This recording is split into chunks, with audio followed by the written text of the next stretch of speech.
பிரணவம் யூடியூப் சேனலை சப்ஸ்கிரைப் செய்து சித்தர்களின் அருளை முழுமையாகப் பெறுங்கள்.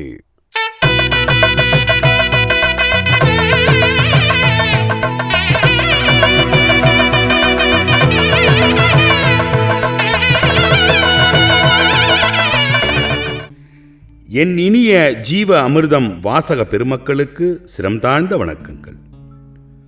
நம்முடைய சுற்றத்தில் நமக்கானவர்கள் கொடுக்கின்ற கசப்பு உணர்வுகள் நம்மை பாதித்தாலும் அது நமக்கு பெரியதாக வலிப்பதில்லை.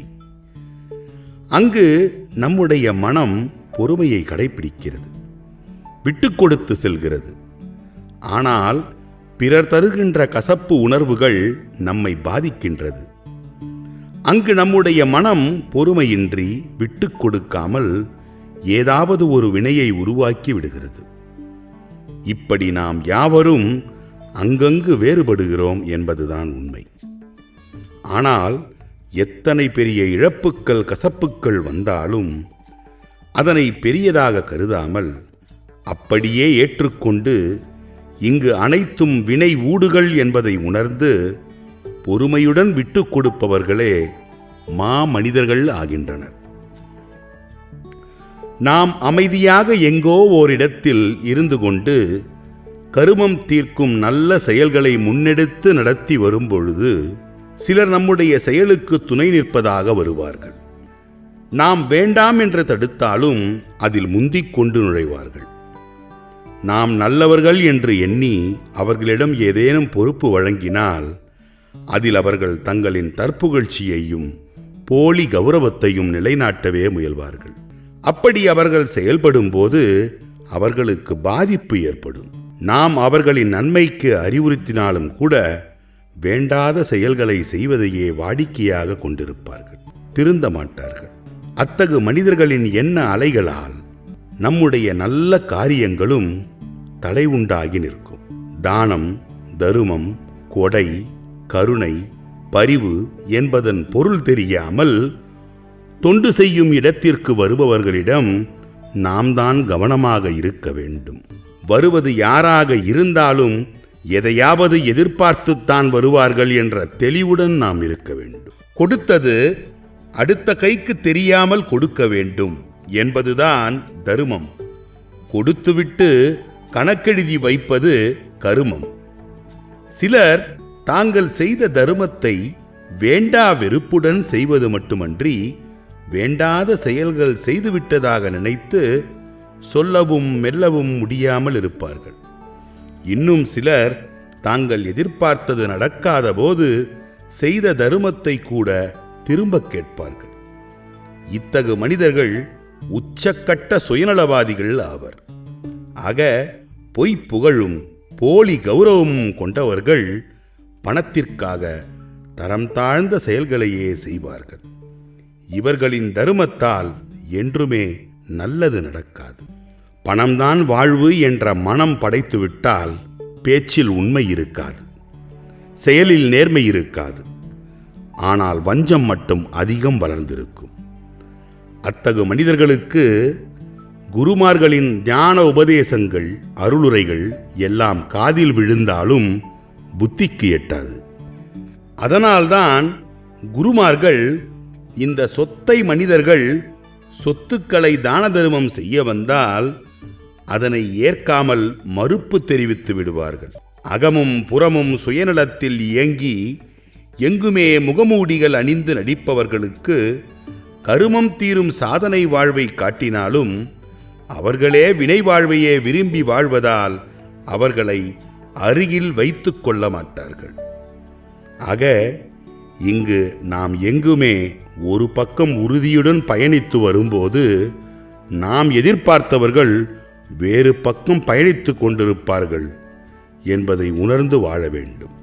நாம் நல்லவற்றை சொல்லி திருத்த முயன்றால் அவர்கள் வேறு வழிக்கு நம்மை மாற்ற முயல்வார்கள்.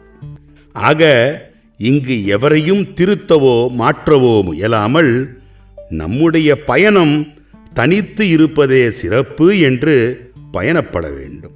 உண்மை என்ன தெரியுமா? இந்த வாழ்வில் யாருக்கு அதிகம் சோதனைகள், வலிகள், வேதனைகள், வருத்தங்கள் இழப்புக்கள், கசப்புக்கள் என அதிகம் உண்டாகிறதோ அவர்களுக்கு வினை தீர்க்கும் காலம் நடக்கின்றது என்று பொருள்.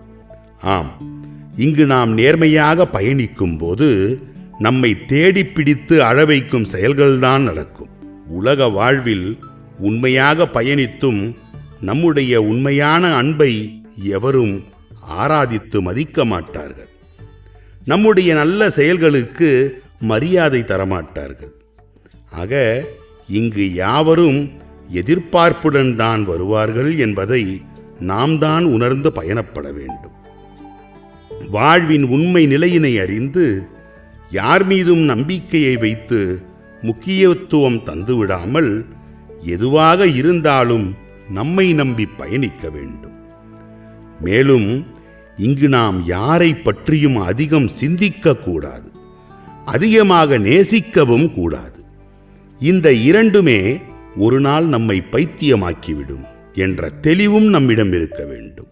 வாழ்வில் நாம் எதிர்பார்ப்புடன் பயணித்தால் வலிகளும் ஏமாற்றங்களுமே நமக்கு பரிசாக கிடைக்கும் என்பதால் இதுவரை வாழ்ந்த வாழ்வை நல்ல அனுபவமாக்கி நம்மை நாமே புடம் போட்டு கொண்டு நம்மை மட்டும் நம்பி பயணிக்க வேண்டும். அருள் உள்ளவர்கள் பொருள் உலகில் நிலைக்க முடியாது என்றும், பொருள் தேடுபவர்கள் அருள் உலகில் நிலைக்க நினைத்தாலும் அது முடியாது என்ற உண்மையை உணர்ந்து வாழ்வை வாழ வேண்டும். மண், பொன், பணத்தை கொடுத்து அருள் உலகை அடைய முடியாது. வினையின் பரிசு மனதின் எண்ணத்தில் புகுந்து மனிதனை மடைமாற்றி அருள் உலகில் அடியெடுத்து வைக்க தடையாகிவிடும். நல்ல குணம் மனதை ஒடுக்கும், தந்திரமான குணம் மனதில் பேராசையை வளர்க்கும். ஆக இயல்புடன் நல்ல குணத்தை நிரந்தரமாக்கி எந்திர வாழ்வில் சிக்கிக்கொள்ளாமல், பிறர் சுதந்திரத்தில் தலையிடாமல் தான தருமங்கள் செய்து கொடுத்து வாழும் வாழ்வை வாழும்போது நம்மிடம் எந்த வினைகளும் சேராது. அப்படி வினையற்ற மனிதராக நாம் வாழ்வதற்கு இந்த மோசமான உலகில் போராடித்தான் ஆக வேண்டும். கொடுத்ததை நினைவில் வைக்காமல் அந்த நொடியிலேயே மறந்துவிட வேண்டும்.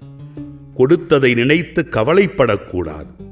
அது நாம் பெற்றதாக இருக்கலாம் அல்லது வரக்கூடியதாக இருக்கலாம் என்று கடந்துவிட வேண்டும்.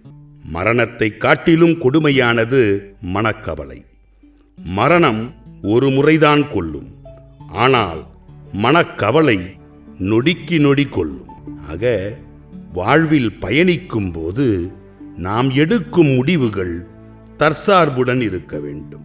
அதனை விடுத்து தகுதியற்ற நபர்களை நம்முடைய நல்ல செயல்களில் புகுத்தி நம்முடைய நிம்மதியை நாமே இழந்துவிடக்கூடாது என்பதில் கவனமாக இருக்க வேண்டும். ஒருவரை தவறாக புரிந்து கொள்வதில் முதலிடத்திலும் சரியாக புரிந்து கொள்வதில் கடைசி இடத்திலும் இருப்பதுதான் இந்த மனித சமூகம். ஆக அவரவர் பட்டு தெளியட்டும் என்று நாம் யாரையும் சேர்க்காமல் நல்லவற்றை செய்து கொண்டே இருக்க வேண்டும். இங்கு நமக்கு தேவையற்றவர்கள் சேரும்போது வினைகள்தான் சேரும். அதுவே துன்பத்திற்கும் காரணமாக இருக்கும் என்பதை புரிந்து கொண்டு நம்முடைய செயல்களை தனித்தே செய்து கடந்துவிட வேண்டும். அதுபோன்று எந்த இழப்பையும் வினை கழிவாக நினைத்து இனி வருகின்ற வாழ்வை அமைதியாக, பேரறிவுடன், மகிழ்ச்சியுடன் செலுத்த வேண்டும். எந்த பற்றுமின்றி, எந்த பேதமுமின்றி அன்புடன் கொடுத்து வாழும்போது வந்த வினைகள் யாவும் வந்த வழியே ஓடிவிடும். அதை விடுத்து நான் அதை இழந்தேன், இதை இழந்தேன் என்று மானத்தை இழந்து அழியும் பொருள்களை நினைத்து ஏங்கிக் கொண்டிருந்தால் வினைகள் கூடி பிறவிப்பிணிக்கே வழிவகுக்கும். இங்கு யாருக்குமே நினைத்த வாழ்க்கை அமையாது, இதுவரை அமைந்ததும் இல்லை. அது வினை அம்சம். நடக்கின்ற எதுவுமே காரண காரியத்துடன் நடப்பதால் அதுவே வினையை தீர்க்க வைக்கவே முயல்கிறது. அதற்கு நாம் தடையாக இருக்காமல் எதையும் ஏற்றுக்கொண்டு நம்மை நாமே தேற்றிக்கொண்டு ஆதாய மனித உலகை விட்டு அருள் உலகில் பயணிக்கும் செயலை செய்ய வேண்டும். இந்த சமூகம் எதை செய்தாலும் குறைகள்தான் சொல்லும். திருப்தியும் அடையாது என்ற தெளிவுடன் எந்த எதிர்பார்ப்புமின்றி கொடுத்து வாழும் வாழ்வை வாழ வேண்டும். ஆக யாரிடமும் நம்மை நிரூபித்து காட்டுவதற்கு இங்கு நாம் பிறக்கவில்லை. நம்முள்ளே இருக்கும் மாபெரும் சக்தியை உணர்ந்து உச்சம் தொடுவதற்கு இங்கு பிறந்துள்ளோம். அதற்கு அறத்தால் வருவதே இன்பம் என்பதை உணர்ந்து நாம் வாழுகின்ற வரையில் எந்த எதிர்பார்ப்புமின்றி கொடுத்து கொண்டே இருப்போம். வினையின்றி இந்த வாழ்வை தனித்தே கடந்து விடுவோம். வாழ்வோம், வாழ்விப்போம். பிரணவம் யூடியூப் சேனலை சப்ஸ்கிரைப் செய்து சித்தர்களின் அருளை முழுமையாகப் பெறுங்கள். திருக்குறள் என்பது எந்த இனத்திற்கும், எந்த மொழிக்கும், எந்த சமுதாயத்தினருக்கும் உரியதல்ல. அது எல்லாருக்கும் பொது. அது போலத்தான் அருளாளர்கள் 1000 என்ற நூலும் இன்று நடக்கக்கூடிய எல்லா சமுதாய குளறுபடிகள், குழப்பங்கள், பிரச்சனைகள் எல்லாவற்றிற்கும் தீர்வாக இந்த நூல் அமையும். நூல் உங்களுக்கு வேண்டுமா? அதற்கான அலைபேசி எண் 7397394 ஜிபே மூலம் செலுத்த 9176564723.